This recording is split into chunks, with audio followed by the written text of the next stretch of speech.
Hello and welcome to Afternoon Tea with Karen. And I've put money on the Jazz Hand Nazis book their tickets to Adelaide within the last 11 days. Good morning. We'll get straight to the breaking developments on that disturbing terror investigation in Sydney. A caravan packed with explosives has been discovered in Dural in the city's northwest, bound for Jewish targets capable of causing a mass casualty event. This morning, the New South Wales Police Commissioner confirming the caravan's owner is already in custody on unrelated matters. Other arrests have been made, but police say they are on the periphery of this investigation. This discovery of the caravan was thanks to a member of the public, which happened on January the 19th. The Commissioner today defending the decision to keep the investigation under wraps for more than a week.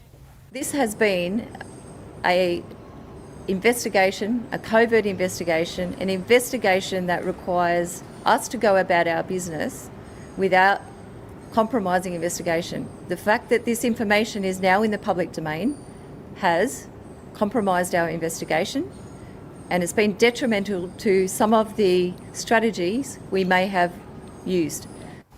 Our team is following the breaking developments this morning, starting with Madison Scott in Dural, where that caravan was found. Maddie, how are neighbours there feeling?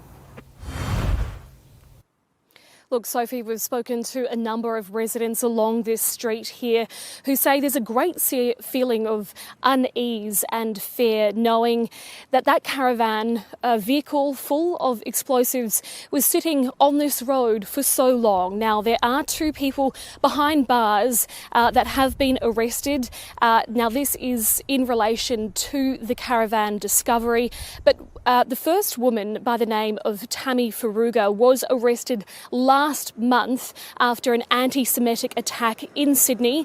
Her name was actually also on a search warrant as police raided a property here in Dural after the discovery of that caravan. Now, we've spoken to the owners of that property as well as the tenants who live there, and they say they have had no involvement in this and the caravan was never on their property. Now, the second man who's behind bars, he was arrested last month over drugs and weapons charges, and he also remains behind bars. Both of them do, but no charges have been laid in relation to the discovery of the caravan. Anyway, what I'm more concerned about at the moment is this stuff. Let's go to Member for Sydney, Minister Tanya Plibersek now. Thanks so much for standing by. It was an important media conference to exhaust and get all the questions and the most fulsome answers we possibly can.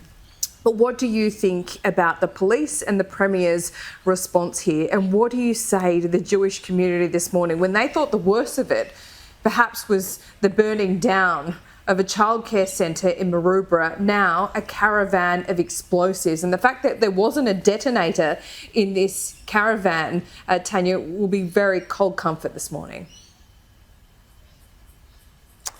Look, of course it is alarming for the whole Australian community to see the discovery of these explosives, and most particularly for the Jewish community. I was at a commemoration of 80 years since the liberation of Auschwitz last night at the Great Synagogue, and there's no starker reminder of what happens when anti-Semitism runs unchecked than thinking back on the Holocaust. That's why we support the work of the New South Wales Government and the New South Wales Police. It's why we're working so closely with them. With the Australian Federal Police setting up Operation Aberlite. It's why we've put an extra $50 million into protecting synagogues and Jewish schools. It's why we've criminalised the Nazi salute. It's why we've criminalised doxing. It's why we've got stronger hate speech laws before the Parliament at the moment. We're very hopeful that the whole Parliament will vote for those hate speech laws.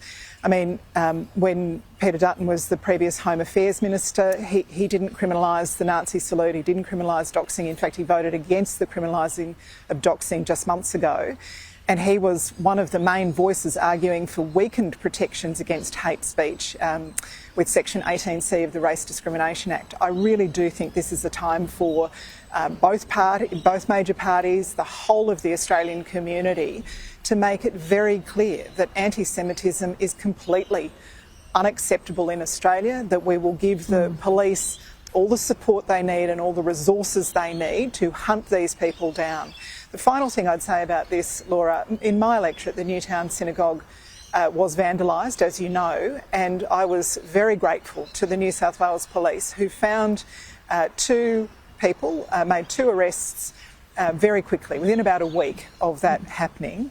I think it is very important to support the police in their work, and it makes perfect sense that some of those investigations have to occur without, providing daily updates to the public about where the investigations are.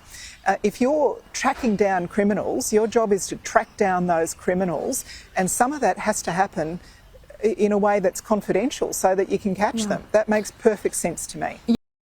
And then this seems pretty obvious to me. Anyway, that's enough toxic empathy that I can cope with at the moment. I think I've made my point. See you later. Bye.